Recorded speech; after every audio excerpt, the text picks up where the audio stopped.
Hi. I apologise for the poor quality of this. Today is just a little talk on the on why Bigfoot is covered up.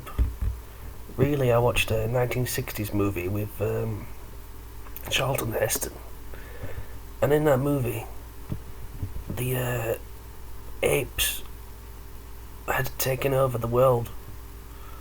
Now, it's just my opinion. It could be that penny for your thoughts, but could be that the government of America might not want Bigfoot to become the dominant force on Earth. Because as we know, America likes to think itself dominant of itself. But imagine a world where Bigfoot's an intelligent ape, an intelligent primate, similar to man, was able to ride horses, and if these things can use weapons, these things can throw rocks, then what's to stop them from taking over the White House? And it's these things which I think has made former members and presidents of America keep Bigfoot rather hidden. Unlike deer and bears and elk, which are no perennial threat to mankind. But the Bigfoot is, as we've seen, is far more intelligent, and especially America fears, or did fear, in previous years, in the 1960s and so on. It could have feared a threat from such intelligence. So, that's just an opinion, but your thoughts on that. So, today's episode, we're going to be talking about these Bigfoots that have been living in caves. Now, unlike other programs and channels, I won't authenticate my stories. Because I'm not saying Bigfoot's real or not. I'm not saying these stories are true or false. These stories of mine are just for pure entertainment. And as you can tell, today I've got a bit of a strange voice. I woke up in the morning and my voice came out like this, rather strange. A Mandela effect in its own right. I woke up in the morning with this accent, so here we go. Just like to say that I haven't been particularly well. I'm always healthy, you see.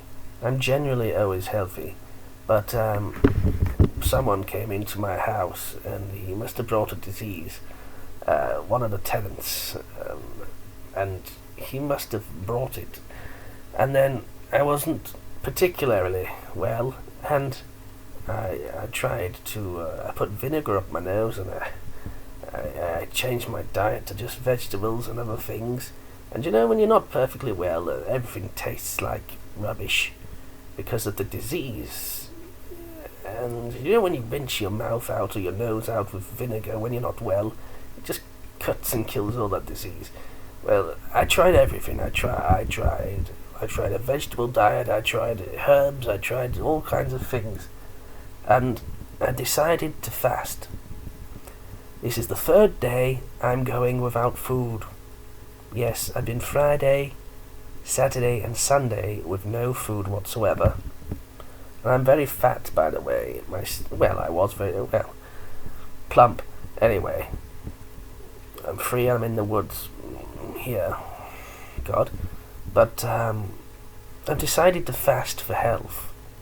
So this will be my third day with no food. I do take liquids, aid and nothing else. Well, tell a lie. A bit of Vimto as well. But I'm gonna record how many days I can go without food, because I'll tell you what, this is my third day with no food, and I feel perfectly healthy. In fact, I've got more energy than I had before, because my body's beginning to live off its own fat reserves. because you really don't starve. It's a misconception those people who fast starve. They don't. If you look at lions in Africa, they'll go a week with no food. If you look at the stories of Bigfoot in Africa, because I do know quite a lot of African people, and according to them there is a Bigfoot in Africa, and it's quite common to some of the more native tribes, and it's a friendly Bigfoot, and they call Bigfoot their friend. I'll have to get the exact name they use, but anyway, they say the Bigfoot, he likes to go without food as well, because it's good for the body. Not only that, I'd like to tell you a nice story in Africa today about an African family of Sasquatch. So our story begins in Africa.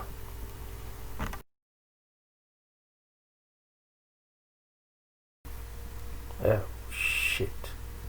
Right, here we are, in deepest sunny Africa. It was a glorious day. The sun had been warming up and parching the land of Africa.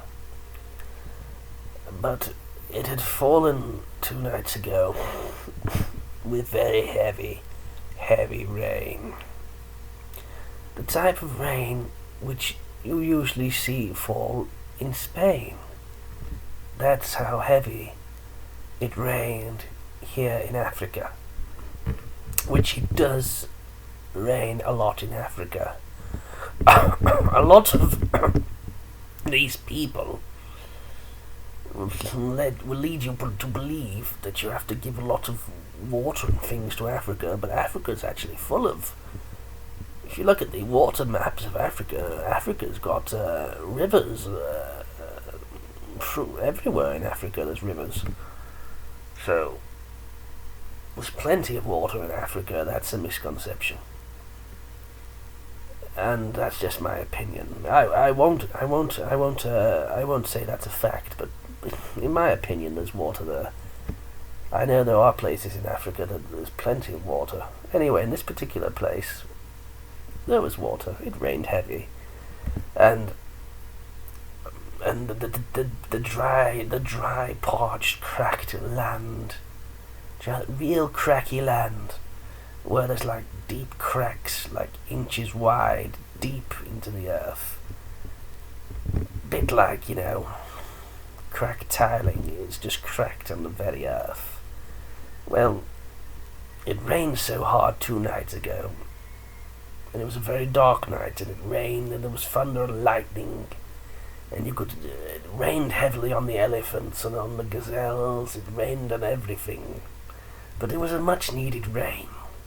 Well, it was a much welcomed rain, and from the dead earth and the very, very dry, cracked, barren land, after the water had touched it, it all came to life, and it all turned green.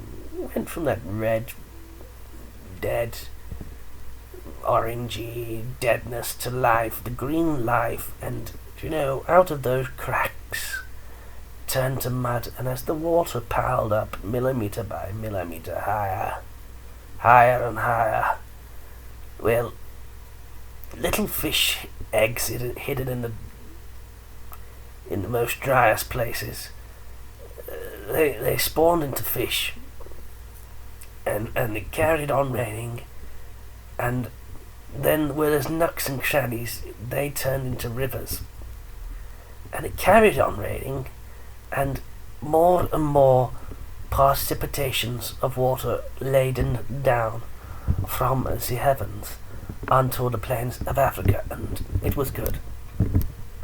And all that night, the lions were getting absolutely wet out, let me tell you. So was my lovely girlfriend, and I can tell you, she was very, very safe with me, because we actually have, looking after us, a nice tribe of dark lovely, friendly Africans. They work for us, they work for me. And though I'm new to this YouTube thingy-majig and all this jigamy stuff, I've spent quite a lot of time in the woods and in the outback and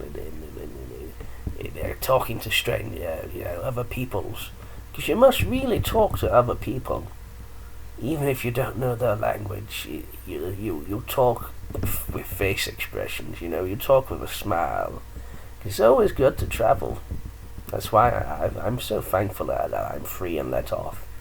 And anyway, there was all these lotus bushes and whatever they're called, and everything was just coming green. And in the morning time, I remember that night, and it was just absolutely showering it down so heavily, like so heavy, constantly for hours. It was just raining, and we were in this with my wife. I was in this massive wooden luxury house in Africa, surrounded by these tents with the people, Sherpas working for me, looking after us.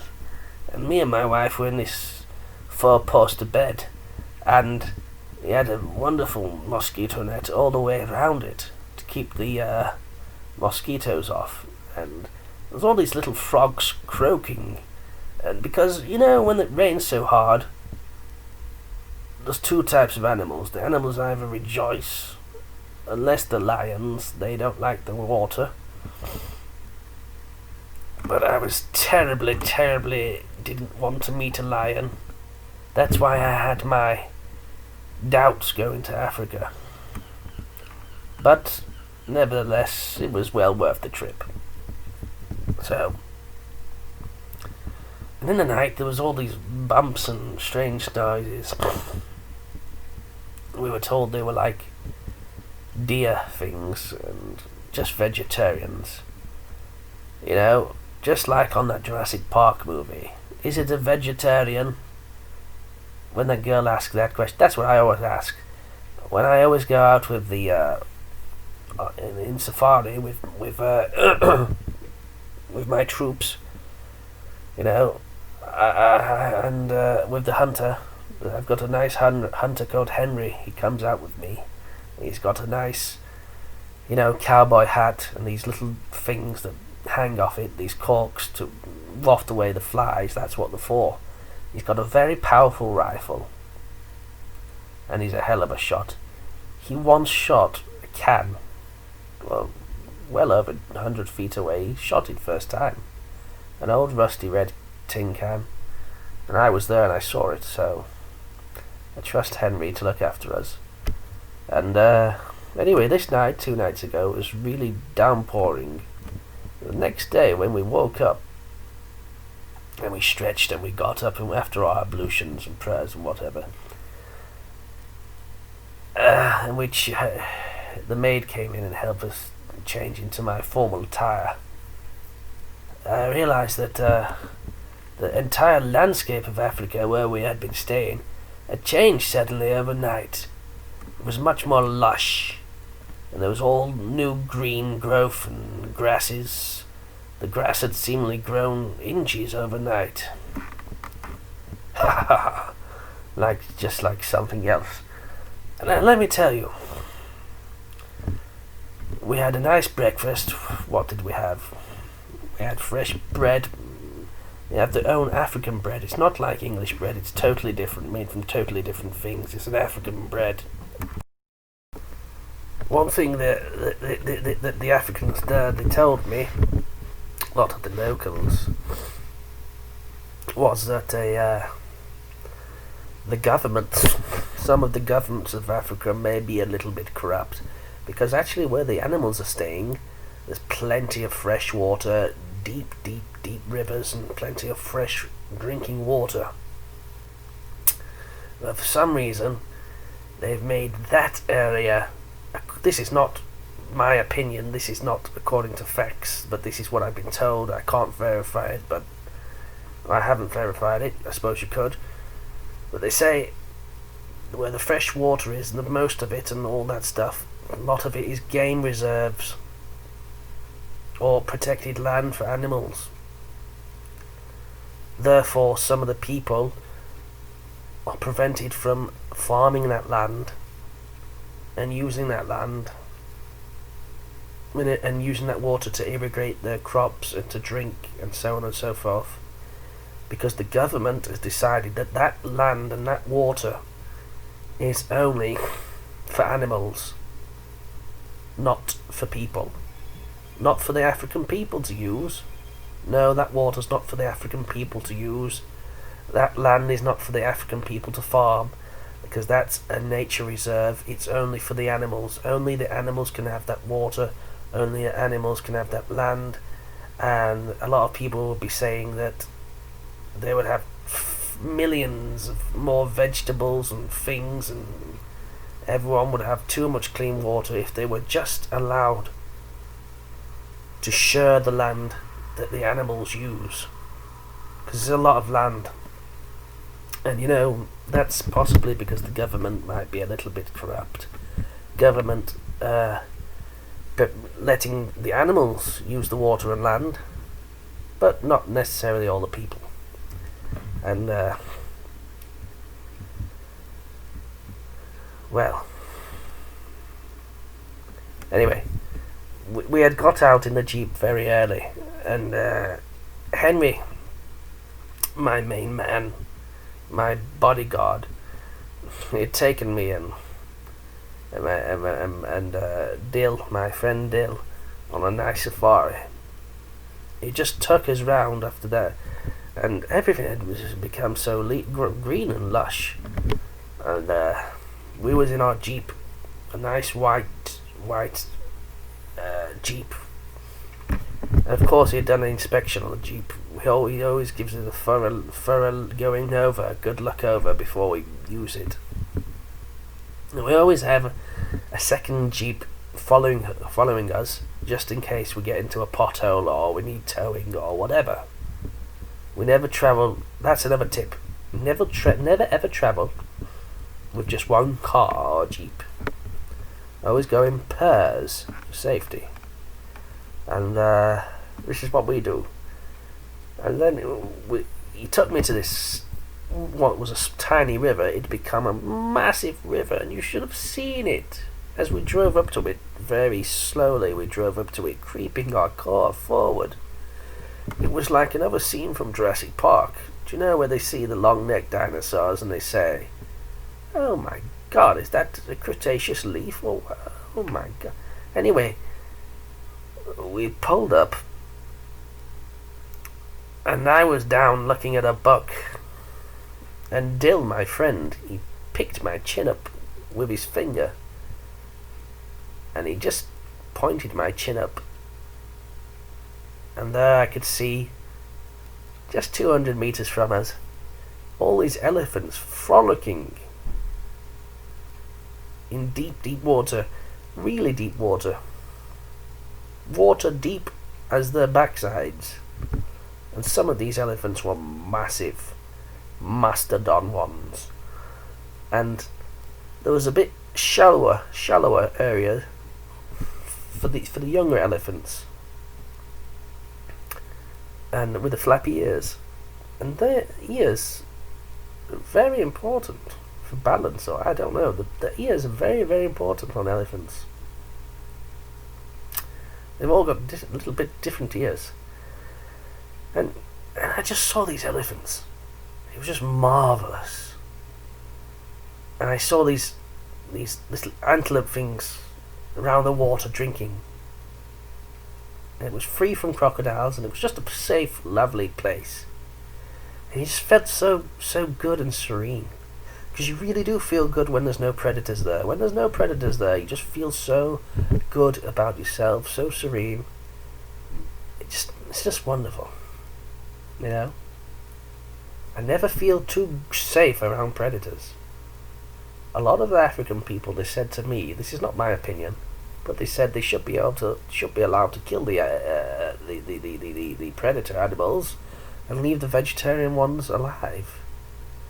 Because that would make the society for African people much more safe, like a Garden of almost Eden or something. But you know, I don't know why there's these charities and people saying save the killer animals. Why don't we just save the good animals? You know, I don't know. These elephants were lapping it up, drinking it, spraying it all over themselves, really loving it, really loving it. And in the jeep behind us was my sister, and I could hear her saying to her husband, "You tedious little man!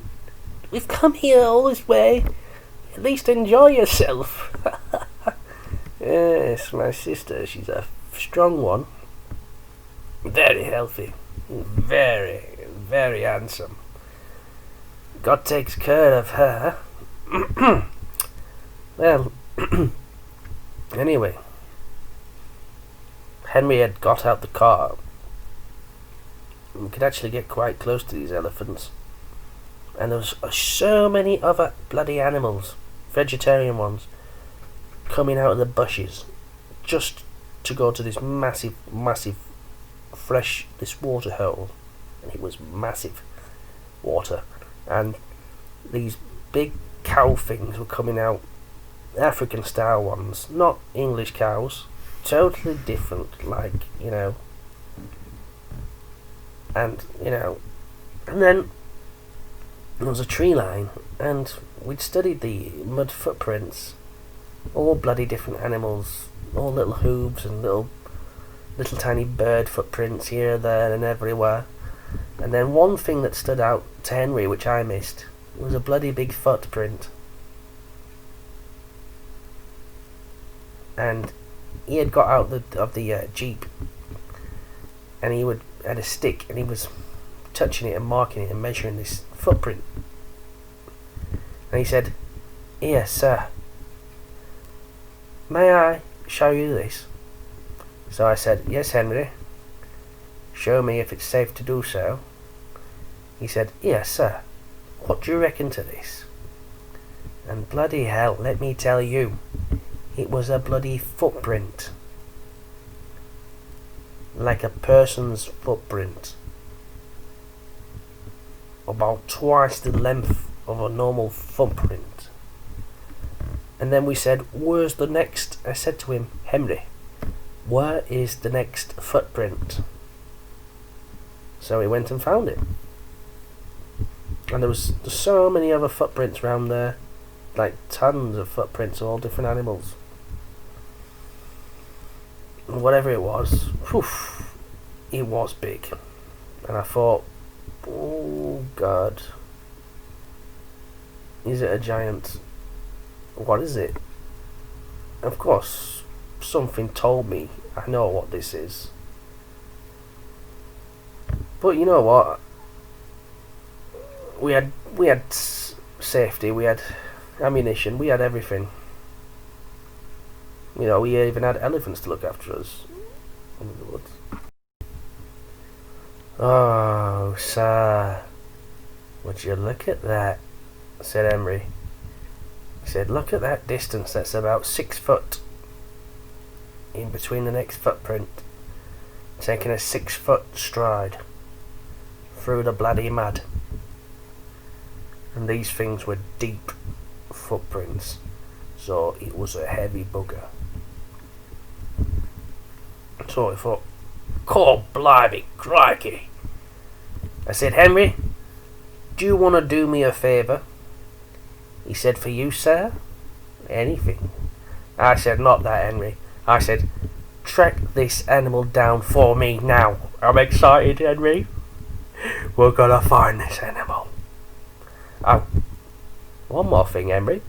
Sneak up on it, he said to me. "Yes, sir. I will do a very, very good job for you, sir."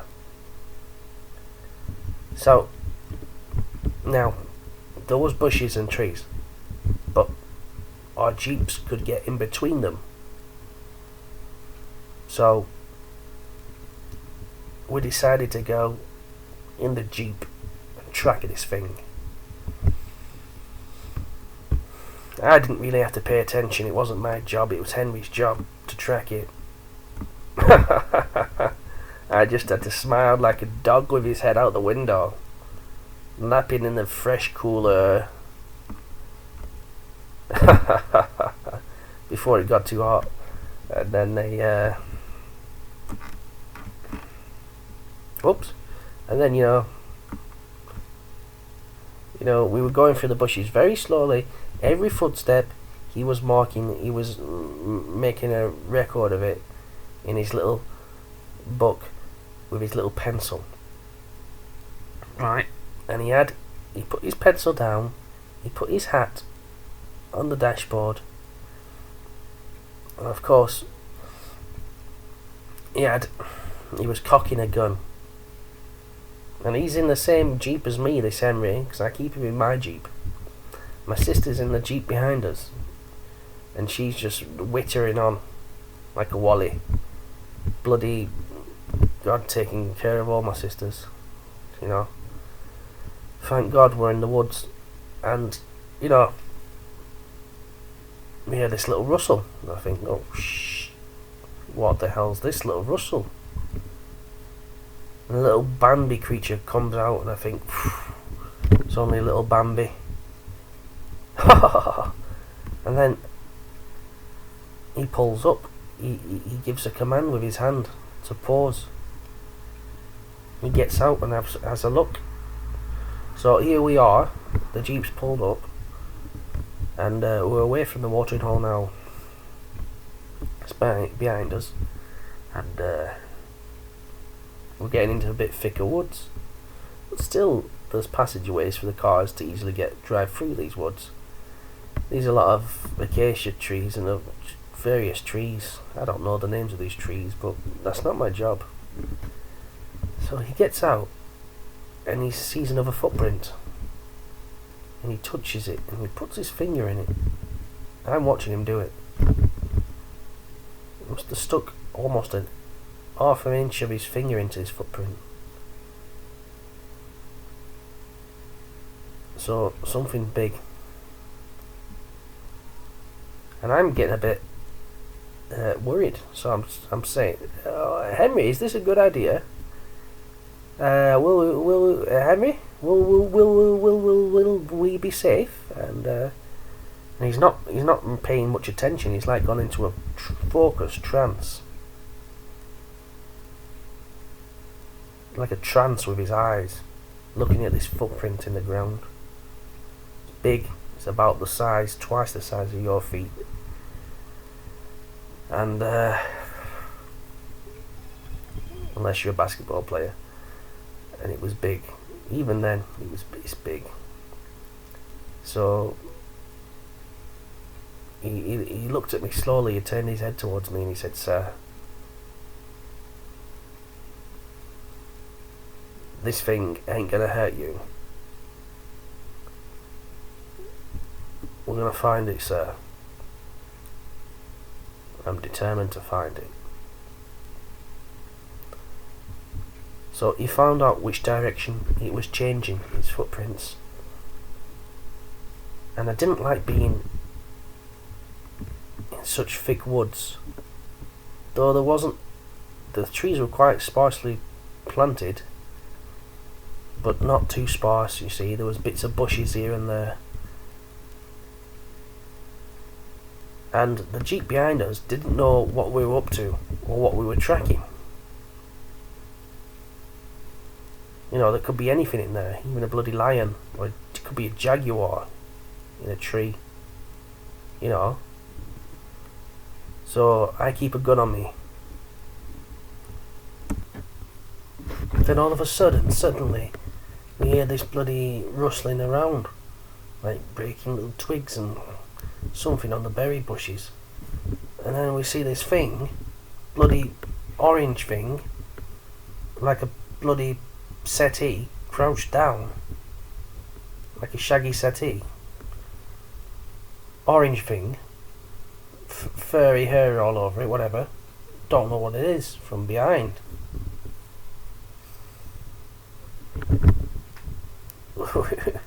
Some wise guy Can't believe this. Puts the bloody headlights on, shines a light on it, daytime. It's... Because we're going very, very, very, very slowly, like less than 1 mile an hour in the car, tracking this thing. It stands up, this thing, on 2 legs, looks at us, and just belts it. Just gets out of there, jumping away like an ape, like doing that sidestep thing. With arms, long, really long arms covered in auburn orangey hair, swaying with massively long arm bones, swaying, and it's just like, do you know when you in football or sidestep? It was kind of sidestepping away, and we thought, yes, got this thing, yeah. It's a monkey, like an orangutan thing. Let's get it. It was over 6 foot tall. It was big.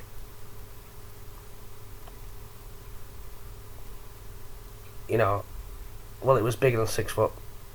I'm 6 foot. It was bigger than me. Right? It was really wide, just covered in this orangey hair, and it just reminded me of a big orangutan. And I had no fear because it was running. It was scarpering away. So I thought, right, get on it. It was bloody getting away. So yes, we can't get rid of it. We're gonna get this thing. We're in cars, we're in jeeps, we're gonna get it. So we're catching up to it, and it's bloody jumping away. Its arms massive, longer than my arms, bloody swinging. It's a big monkey, like from the Jungle Book or something. It's just that thing, like just looks like that thing from Jungle Book. That orange one, big monkey. Looks like the like orangutan, big. And its eyes were like dark when it looked at us, and it just jet off, and we were putting it down. We were putting 20-30 miles an hour down.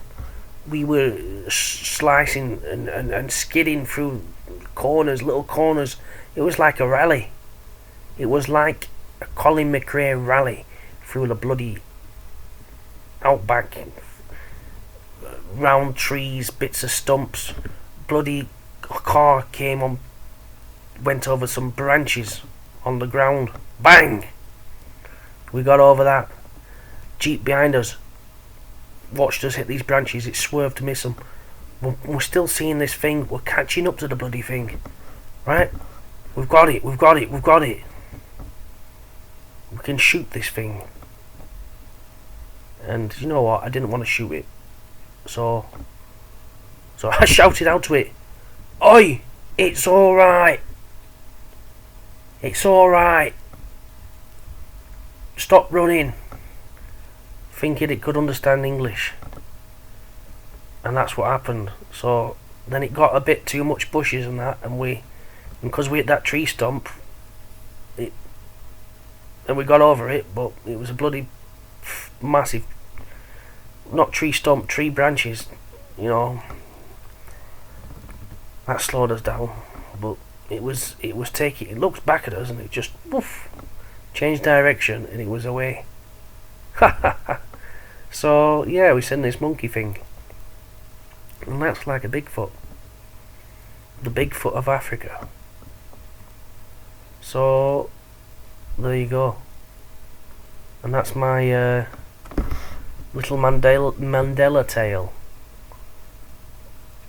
And believe me, there's much bigger animals in Africa than Bigfoot. But Bigfoot is the king. He's the king of the swingers. He's a really nice lad. Believe me. He's got a friendly face. It's really friendly. You don't want to kill it when you see it. We didn't shoot it as well. We seen its face, and we didn't want to shoot it. It's friendly. Big dark eyes, wide eyes, flat teeth. We surprised it. and it was just eating berries or something. We surprised it. Whang! It's off. Just like any other animal that you surprise, usually goes off. His head was big, like a conical on the top of it. Massive 4 foot wide shoulders, really wide. Over 6 foot tall, really long arms. They come really low down. Big hands. These hair on its hands, orangey. Orange long hair off its arms. Really good. It's just what you want in an animal. And we know there's so many Mandela effect or Mandela animals, as people say. They say that animals just like certain animals were just made by God from nothing. Well, this is like an animal, and it is an animal. It's friendly. It's really harmless. It's really harmless, and the message I'm putting across is, if you've seen how friendly its face was and how it's just eating berries, and it wasn't attacking us, it was so friendly, its face, like something from Star Wars. It was just so innocent, you didn't want to shoot it. You just didn't want to shoot it. It's like a friendly big orangutan. Really nice. But walking on 2 legs. So that's today's Mandela tale. Next episode we're going to talk about other Mandela animals and other Mandela effects. There you go. We were so happy. And then my sister, she must have been, she was energy behind us, then she must have seen it, and then she's like screaming and laughing. We were laughing because we weren't scared, because when it runs, and it was coming, we knew it was coming out of the woods soon, and it had nowhere to go. So what we did, I ordered everyone, don't shoot, let's follow this thing. So it's going, it's sidestepping away, then it comes out the bushes, and we come out the bushes, and it's just open land, like pretty flat land. It ain't gonna get away from us.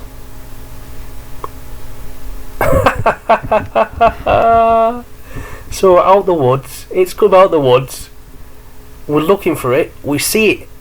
It's about 50. When we come out of the woods, we're looking in different directions for it, and we see it about 50 meters from us. We see it running away. So I say to Henry, right, follow it, and we're all laughing because it's just like an orangutan, a big one. And like,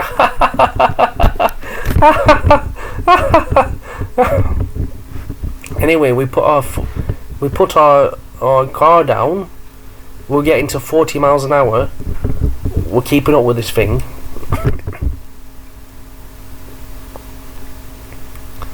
We're putting it down, and we're just following this thing. We're just following it for miles. It's got nowhere to hide, and we're just laughing and just looking at it, and then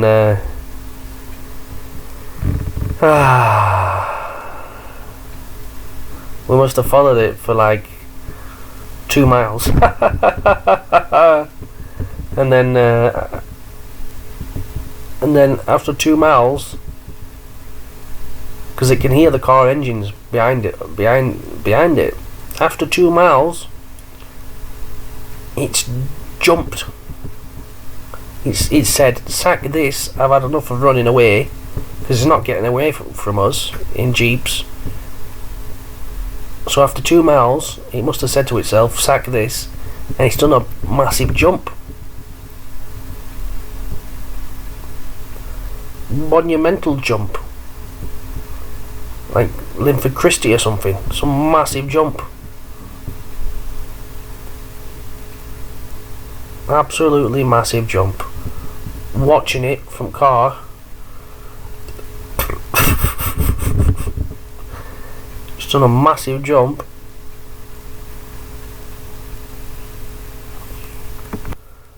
So we were too. I wasn't paying attention where we were or anything. I was just laughing at this thing. So I was so happy and excited to be seeing this thing. Like it's a wonderful, nice, fluffy species of animal.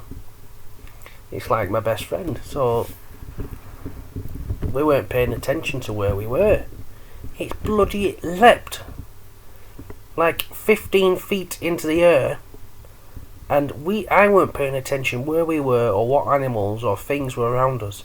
It's leapt into the mist of bloody lions.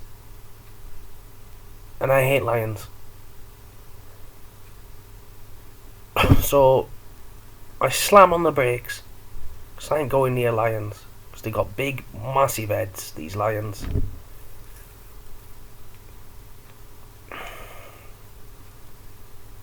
And it's there in the middle of them. It's landed in the middle of them. This kind of Hulk thing. And I'm like, we've parked up now. We're not going any further. We're not going any closer. I didn't even know there were lions there.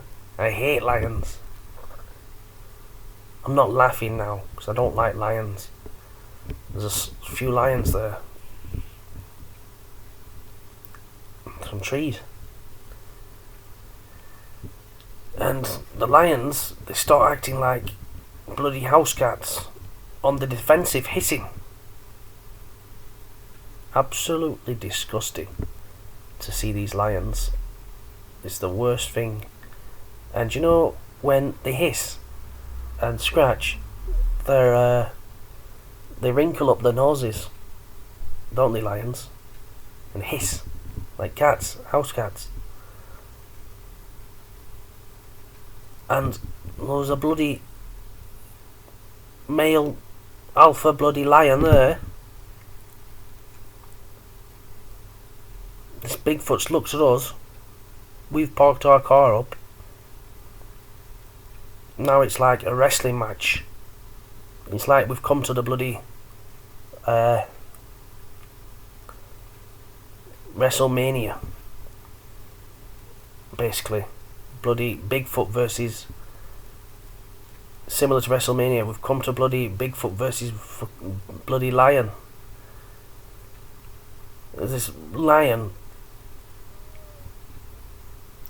tries to attack it and I think, oh no, it's got no chance. It grabs the bloody lion with its leathery big hands,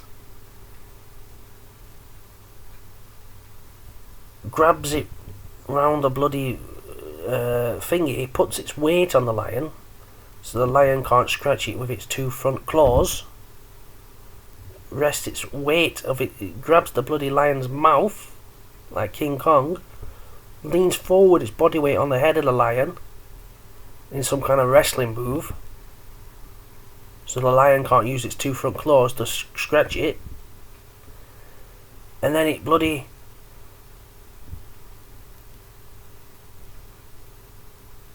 just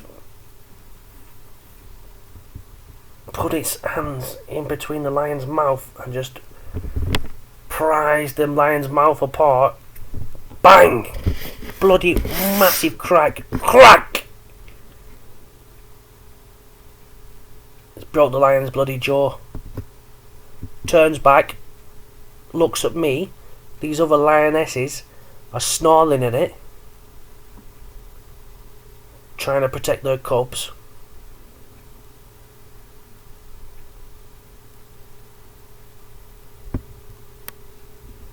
Some two lionesses are bloody low down and crawling towards it, trying to stay hidden to attack it.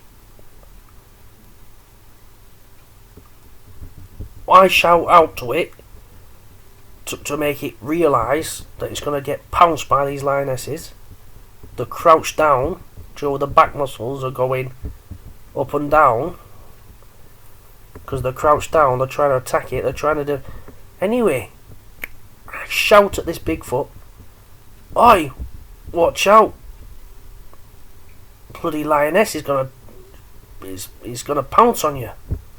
It understands me. It understood me. It turned around. It ran. It grabbed a bloody lion cub and ran off.